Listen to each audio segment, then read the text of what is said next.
Jasmine ji. जी या you wanted to counter Jasmine? मुझे इनके तर्क सुनकर अब हंसी क्यों आ रही है मैं आपको बताता हूं। हाँ। मेरी आवाज पहुंच रही है? जी आ रही है बाबूलन, बोलिए। I can hear you loud and clear.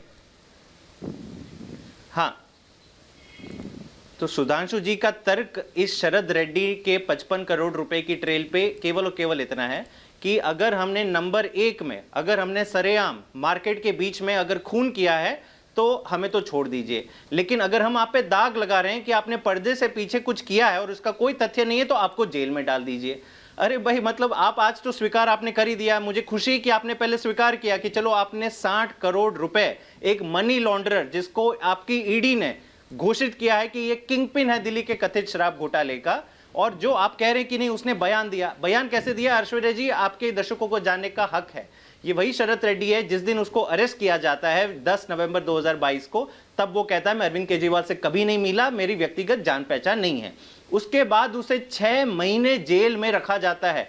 6 महीने के दौरान 8 और स्टेटमेंट वो देता है, वहां पे भी कहता है कि मुझे नहीं पता, इसका मेरा कोई लेना देना नहीं है। 6 महीने सड़ने के बाद वो कहता है कि अब मुझे याद आया, अरविंद केजरीवाल से मैं मिला था। और जैसे वो बयान देता है उसकी पीठ में दर्द आ जाता है। ईडी कहता है हाँ जी पीठ का दर्द है, बेल दे दीजिए। अगले दिन वो सरकारी गवाह बन जाता है और सारी चीजें जो तोते की तरह बोलना चाहते, कहलवाना चाहती है भाजपा और ईडी, वो कहना शुरू होता है। और उतना ही नहीं, उसके बाद 55 करोड़ रुपए भाजपा के अकाउंट में भी पहुंचाता है। मतलब इस प्रकार का, देखिए ये इनका सच इतना खुलेआम नहीं आने वाला था। आप खुद समझिए कि इलेक्टोरल बॉन्ड का डेटा भाजपा ने क्या अपनी स्वीकृति से देश के सामने किया है? वो तो लगातार फटकार पड़ी सुप्रीम कोर्ट की, और मेरे ख्याल से इनके नसीब खराब थे कि जब अरविंद केजरीवाल को अरेस्ट किया तो उसी के 1-2 दिन बाद ये शरद रेड्डी का सारा डेटा बेनकाब हुआ, भाजपा के कारण नहीं, सुप्रीम कोर्ट के कारण। और तब ये जाके दोनों तार मिलते हैं और पता चलता है कि ये केवल और केवल साजिश थी ईडी की, जो जांच की जा रही थी। जांच के जरिए आप आम आदमी पार्टी को खत्म करना चाहते हो और दूसरी तरफ ईडी के जरिए वसूली करके, एक्सटॉर्शन करके सारा चंदा भाजपा के अकाउंट में पहुंचाना चाहते हो।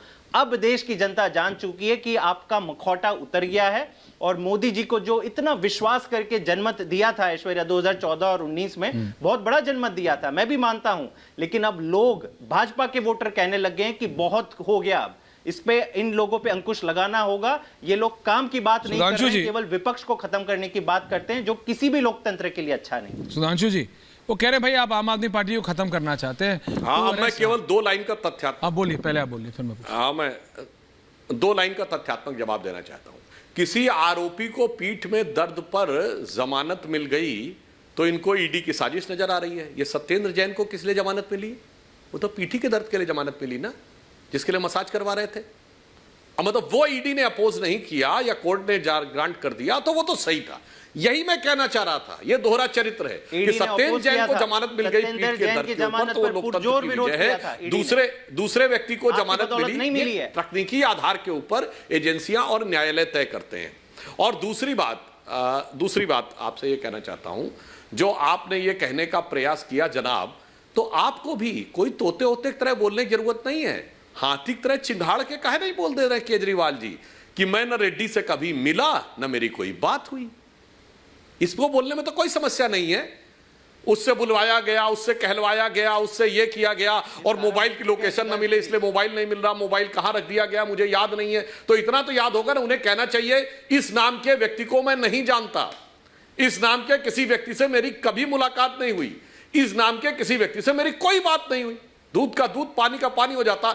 यह बात स्पष्ट रूप से नहीं कह रहे हैं, बाकी सारा मट्ठा घुमा घुमा के बता रहे हैं, इसीलिए यह स्थिति है। तो जो आप कहते हैं दिल्ली की जनता और देश की जनता बहुत प्रबुद्ध है, वो समझती जिस बात का सीधा जवाब हाँ या नहीं में दिया जा सकता है, जब उसको घुमाने का प्रयास करते हैं वो व्यक्ति लाभार्थी भी है, मतलब एक नहीं अनेक चीजें हैं। इसलिए और फिर वो पॉलिसी भी विड्रॉ कर लेते हैं, फिर विड्रॉ पॉलिसी का समर्थन भी करते हैं, फिर उसका बचाव भी करते हैं, फिर कहते हैं इससे बुलवाया गया, मगर ये भी नहीं कहते मैं इससे कभी मिला नहीं था।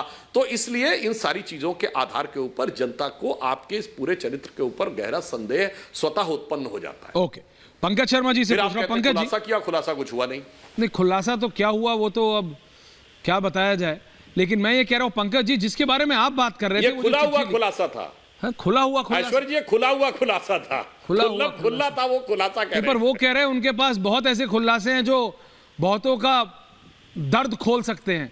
अब वो कौन से खुलासे हैं वो तो जैस्मिन शाह जाने, या फिर अरविंद केजरीवाल जाने, या फिर मनीष सिसोदिया जाने। अब तो क्या बोला जाए, अब तो मतलब 1 तारीख तक दोबारा उनकी रिमांड बढ़ गई है, तो अब कैसे, अब सरकार कैसे चलेगी अंदर से, वो अपने आप में देखने वाली बात है।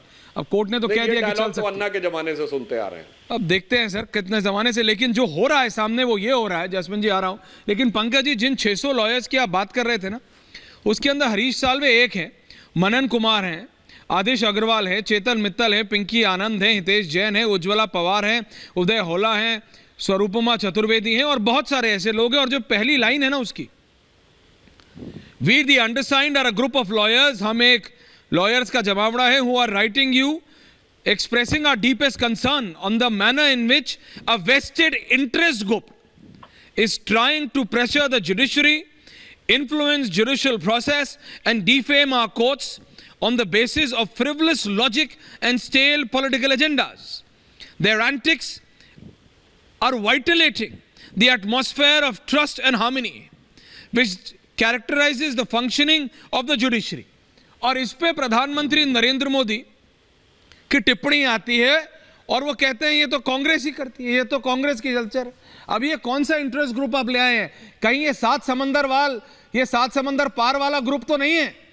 क्योंकि मैं देख रहा हूं अचानक जैस्मिन, अमेरिका को बहुत, आप दोनों से, मतलब आपसे भी और कांग्रेस से भी बहुत प्यार उमड़ रहा है। 7 समंदर पार से लोगों को, 7 समंदर पार के लोगों को बहुत दिक्कत हो रही है। अरविंद केजरीवाल से भी बहुत प्रेम आ रहा है और कांग्रेस से तो आ ही रहा है। Jasmine, I'm coming to you, but Pankaj ji से कमेंट लेना।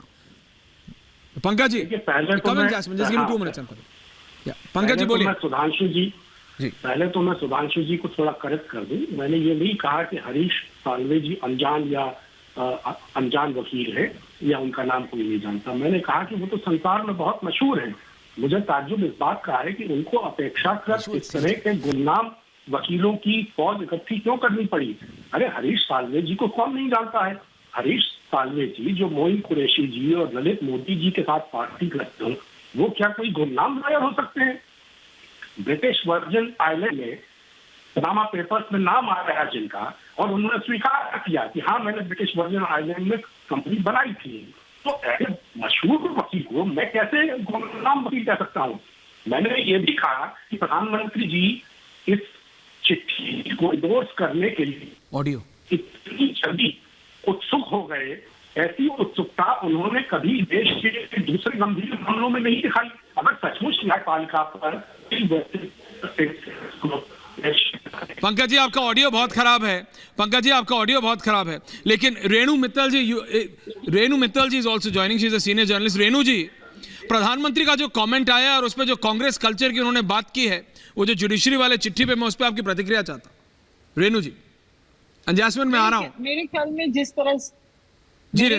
तरह से चीफ जस्टिस ने ये इलेक्टोरल बॉन्ड्स पे बहुत जबरदस्त स्टैंड लिया, तो लगता है कि थोड़ी बौखलाहट बढ़ गई है बीजेपी में। प्रधानमंत्री अपने आप को आपे में नहीं ला पा रहे हैं, कांग्रेस को अटैक कर रहे हैं जिस तरह से, इसका कोई ना सिर है ना पैर है। इतने सारे वकीलों से आप चिट्ठी लिखवा रहे हैं, क्यों इतनी परेशानी बढ़ गई है? क्यों इतने परेशान हो रहे हैं? अगर वो आप प्रेशर कौन डाल रहा है? पूरा हिंदुस्तान देख रहा है कि नेताओं पे प्रेशर डाल रहा है बीजेपी, ब्यूरोक्रेट्स पे, इलेक्शन कमीशन पे, जुडिशरी पे, हर जगह प्रेशर बीजेपी की सरकार से आ रहा है। तो आप सडनली उसको टर्न अराउंड करना चाह रहे हैं और कह रहे हैं कि कांग्रेस की तरफ से प्रेशर आ रहा है। मेरे ख्याल में ना इसका एक ऑपोजिट रिएक्शन हो रहा है लोगों में। जिस तरह से केजरीवाल को अरेस्ट किया, जिस तरह से कांग्रेस की फंडिंग बंद की, लोग कह रहे हैं कि आप चुनाव लड़िए, आप चुनाव जीतिए। पर ये कोई तरीका नहीं है डेमोक्रेसी में कि दूसरे आदमी को पूरी तरह आप गैग कर दो। तो आपको अगर लड़ाई लड़नी है तो आप फेयर एंड स्क्वायर लड़िए। और बाकी अगर देश ये कह रहे हैं कि केजरीवाल का ट्रायल फ्री एंड फेयर होना चाहिए, तो एक कंसर्न है कि हिंदुस्तान एक बहुत पुरानी डेमोक्रेसी है और उसमें आप ये अटैक कर रहे हैं कि अमेरिका का भी वेस्टेड इंटरेस्ट है और बाकी देशों का भी है।